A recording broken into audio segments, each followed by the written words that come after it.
Welcome to VTV Andhra Pradesh. Tirupati ఘటనలో మృతి చెందిన బుడ్డేటి నాయుడు బాబు కుటుంబాన్ని నర్సీపట్నం మున్సిపాలిటీ పెదబొడ్డేపల్లి గ్రామంలో పరామర్శించిన తెలుగుదేశం పార్టీ రాష్ట్ర ప్రధాన కార్యదర్శి చింతకాయల విజయ్ కుటుంబ సభ్యులకు ఓదార్పు చెబుతూ వారికి అండగా నిలుస్తామని హామీ ఇచ్చారు. ఈ సందర్భంగా గౌరవ స్పీకర్ చింతకాయల అయ్యన్న పాత్రుడు ఫోన్ ద్వారా కుటుంబ సభ్యులను పరామర్శించి ఆ కుటుంబానికి ధైర్యంగా నిలిచి తమ సంఘీభావాన్ని తెలియజేశారు. ఈ సందర్భంగా చింతకాయల విజయ్ మాట్లాడుతూ మరణం అనేది చాలా దిగ్భ్రాంతి గురి చేసింది మొత్తం కార్యకర్తలను కానీ, లేకపోతే నియోజకవర్గంలో ఉన్న తెలుగుదేశం అభిమానులకు కానీ. ఎందుకంటే ఏ ర్యాలీ ఉన్నా కానీ, దేంట్లో అయినా కానీ, మా పుట్టినరోజు జరుగుతున్నా కానీ అన్నీ ఆపుకొని తను మా కోసం అని చెప్పేసి నిలబడేవారు ఆయన. ఈరోజు దురదృష్టం ఏంటంటే అక్కడికి వెళ్ళినప్పుడు అక్కడ స్టాంపేడ్లోని తిరుపతిలోని ఈయన ఉండడం అనేది చాలా దురదృష్టం. నేను చాలా సర్ప్రైజ్ అయిపోయాను ఆ రోజు. వెళ్ళే ముందు కూడా చెప్పుకున్నా బాగుండేది, కానీ ఆ రోజు ఇంక దురదృష్టం అక్కడ జరిగిపోయింది. దాని తర్వాత ఇక్కడ తీసుకొచ్చిన తర్వాత మా కార్యకర్తలు అందరూ కూడా ఒక ఇంట్లో మనిషి కాబట్టి ప్రతి ఒక్కళ్ళు కూడా బరియల్ గ్రౌండ్కి వెళ్ళి అన్ని దగ్గరుండి చూసుకున్నారు.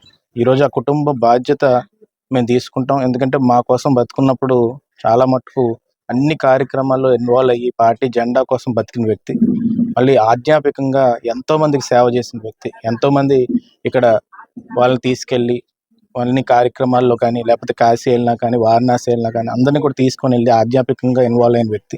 అందుకనే ఆ కుటుంబానికి కూడా భరోసా కల్పించి ఆ కుటుంబానికి నిలబడి ఎట్టి పరిస్థితుల్లో కూడా రేపు రానున్న రోజుల్లో నిలబడాలని ఏకైక ఉద్దేశంతో ఇక్కడ వాళ్ళకి భరోసా ఇవ్వడం జరిగింది.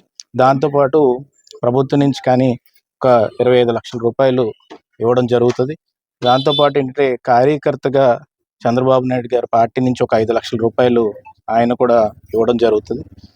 ఎలాగో సభ్యత్వం కూడా కట్టారు కాబట్టి ఆయన మా కుటుంబ సభ్యుడిగా ఇప్పుడు డబ్బులు ఇచ్చినా ఏమిచ్చినా కానీ ఆ కుటుంబంలోని ఆ వ్యక్తి దన్నుని కానీ, ధైర్యాన్ని కానీ దాన్ని రీప్లేస్ చేయలేం. దానికి ఏంటంటే వాళ్ళకి పెర్మనెంట్గా ఉండే విధంగా వాళ్ళకి కాంట్రాక్ట్ టీటీడీ జాబ్ కూడా ఆ కుటుంబానికి కల్పించాలని చెప్పి ప్రభుత్వం నిర్ణయించడం జరిగింది.